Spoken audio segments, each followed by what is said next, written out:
이거 세상에서 제일 귀한 역사 수업 들려줄 테니 재밌게 들어줘. 오프닝송이 이제 꼭 끝나가니까는 집중한다 나랑 약속해줘요. 이건 세상에서 제일 귀한 역사 수업 들려줄 테니 재밌게 들어줘. 우철쌤의 역사 콘서트. 사만에 대해서 배울 겁니다. 사만으로 가봅시다. 사만은요, 진에서 사만으로 발전하였다라고 이해하시면 되고요. 사만은 국가가 아니라 연맹체의 이름입니다. 바로 마한, 변한, 진한 세 개의 한의 연맹체들을 통합한 이름입니다. 각 연맹체는 여러 소국, 작은 나라들로 구성되어 있다라는 것이고요. 자, 다시 한번 정리하자면 여러 소국들이 모여서 연맹체를 만들었는데 그게 바로 마한 또는 변한 또는 진한 이 세 개의 한 연맹체라는 겁니다. 이 세 개의 한을 묶어서 부르는 게 바로 삼한이다. 그러니 국가가 아니라 연맹체 이름이다라고 이해하시면 될 것 같습니다. 위치는 사만의 위치는 한반도 남부 지역이고요.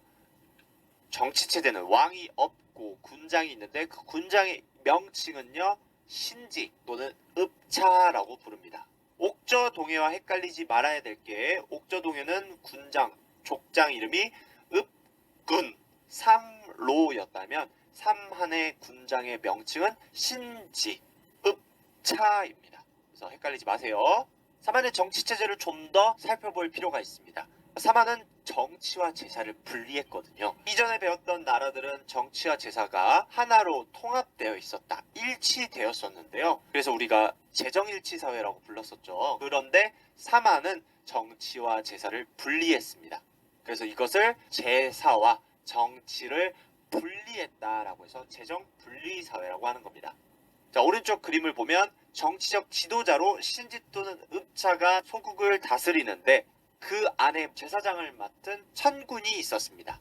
이 천군이 제사를 지내던 곳을 바로 소도라고 하고요. 이 소도는 신과 연결되는 곳이다 라고 해서 신성한 지역이라 여겨졌습니다. 자, 다음으로 사만의 생활에 대해서 살펴볼 건데요. 사만의 생활은 기후가 따뜻하고 평야가 많은 지역이다 보니 농사를 엄청 중요시 여겼습니다. 특히 날씨가 따뜻하다 보니 벼농사가 많이 이루어지다 보니 식량을 많이 가질 수 있었다.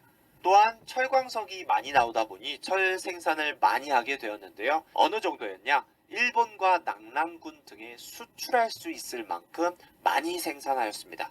이에 대한 기록을 살펴보자면요. 토지가 비옥하여 오곡과 벼를 심기에 적합하다. 나라에서는 철이 생산되는데 한, 예, 외인들이 와서 사간다라고 적혀 있었습니다. 여기서 한은 중국 사람들, 예는 무려 쪽 지역 사람들, 외는 일본인들. 그래서 여러 군데에 철을 수출할 정도로 철 생산이 많이 되었다라고 이해하시면 되겠습니다. 그래서 사만은 경제력이 오르게 되었고요. 철을 화폐 돈처럼 사용해서 굉장한 발전을 이루어 나갔다라고 보시면 되겠습니다. 다음으로 사만의 문화로는요. 무덤이 특징입니다.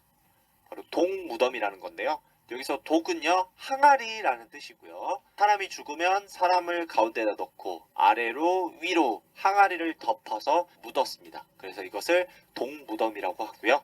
제천 행사로는 계절에 맞추어서 했다라고 해서 계절제라고도 부르고요. 1년에 2번을 합니다.